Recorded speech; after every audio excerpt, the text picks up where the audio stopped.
Hi everyone, it's your boy Sean. Welcome back to another Summoner Swap video. As all of you may know, the new HoH event has been announced for the 3rd anniversary. We are currently looking at 5 different candidates. All of these guys have been introduced in the past, so they are now giving us a second chance to have them. For whatever reason, we didn't farm them or we didn't start the game by the time HoH was introduced, or we fed them away,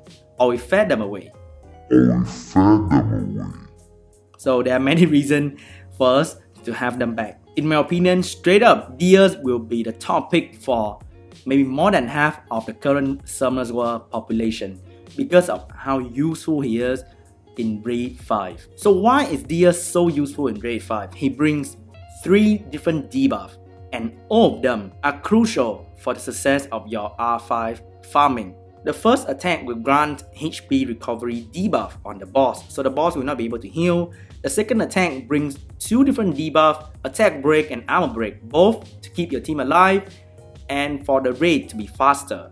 The last skill is an upgrade version of Darien passive. Reduce damage taken for the entire team, but he also reduced the chance of receiving critical hit on himself, so he'll tank better in the front line. The boss actually crit, if you notice, and he brings resistant leader skill, the most important leader skill to have in R5. I fed Diaz away last time because I thought Darien was much better. Darien was the boy, Darien was the Theomas back in the day. So I thought, why would I ever need Diaz for? And I was a noob, I was impatient, I needed fodder, I fodder away Diaz. When Raid was introduced, I was like, oh my god, what have I done? I regretted every single day raiding without Diaz because he is so good. There are not a lot of units that has heal block in the default attack that is good for raid as well. Like later they introduced the wind homunculus and whatever, but Diaz is the man for raid. He's very tanky, he's easy to rune, and he brings so much for raiding. He may be useful for early Giants B10, he's not useful for PvP, but he's crucial for raiding. Like I can't stress this point more. He is so good for raiding. Like even I, who is very late into the game, who has completed every single PvE content in this game, I still want to have him in my raid team so that it will be more stable. This passive will even allow your team to have Colleen as the main healer. Like I've seen so many teams with Diaz and Colleen and maybe Anniversary, they don't even need a big healer in their team. Like this passive is so good. But if for whatever reason you don't want to have Diaz in your arsenal, please have him. I think the next best will be Draco, especially for the early or mid game player, because Draco will probably be your first immunity buffer. If you have Chloe, I still want you to have Draco because Draco is so versatile. As you can see right there, my Draco is having very decent rune. Not leftover, very decent. He provides attack bar boost and immunity. You only need 1 lucky skill up for him to, be at his full potential. He has a HP leader skill that can be used universally, which means he's good for Guild War, Arena, Live Arena as well. He's a very PvP focused unit, so he will not help you in PvE progression like Diaz. But if you have him, he will help you a lot in PvP in terms of providing immunity. You can use many different rune sets on Draco and he will still work wonderfully. You can use Violent for consistent immunity, you can use Despair for lucky stun because the Brownie Magician are famous for their first skill proc. So you can proc a lot of time to get more chance to stun people with Despair. You can use Swerve to surprise people, or you can use him like me, Will Shield. I use my Draco against Orion a lot because with Will Shield, Draco will help my team counter Orion in the first turn, and with immunity, Draco will further counter Orion in the later turns as well. So very good unit for PvP.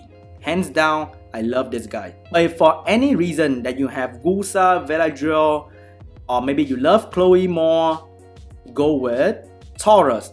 As you can see, I'm having good runes on Taurus as well, very seriously rune. I'm running him on Fatal Wheel because he's a bomber. His bomb deal more damage based on his attack power.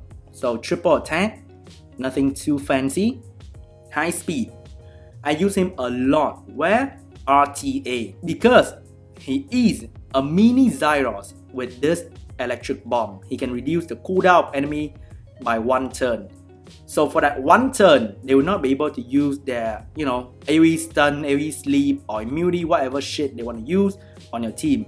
But only for 1 turn. If they can violent proc, electric bomb is meaningless. In a sense, time bomb ignore defense. So he will deal very consistent damage and the bomb will stun. So using bomber in RTA is very strong. I always pair him with Gemini Orion. So Gemini will strip their wheel runes. Taurus will either bomb or reduce or increase their cooldown so that my other damage dealer can do the work. But all in all, I love this little guy. He has done so much for me in RTA. Sometimes in Guild War as well. Kaz was a candidate for HoH. I 6-star him because Theomas wasn't introduced back in the day. So he was like my first water damage dealer. He did fine for a while, but single target damage dealer doesn't shine well in Arena. In Guild War, he doesn't provide a lot of utility. He's very swishy and he can die so easily. Maybe you can use him in a speed DB10 context, but Theomas outshine most single target water damage dealer. Except for Stella. Stella is amazing. But yeah, you know what I mean.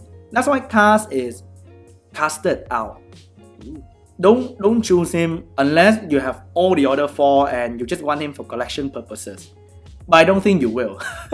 Like, if I have all the other 4, I will still pick, for example, Taurus for skill up or Brownie for skill up. The last guy on the list is Eredas.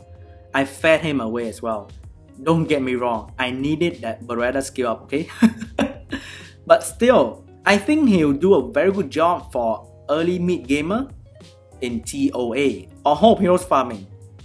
He's not that great in any specific dungeon. In PvP, he doesn't deal that huge amount of damage that you could expect from, an AoE damage dealer because he's a HP unit. This skill right here can stun.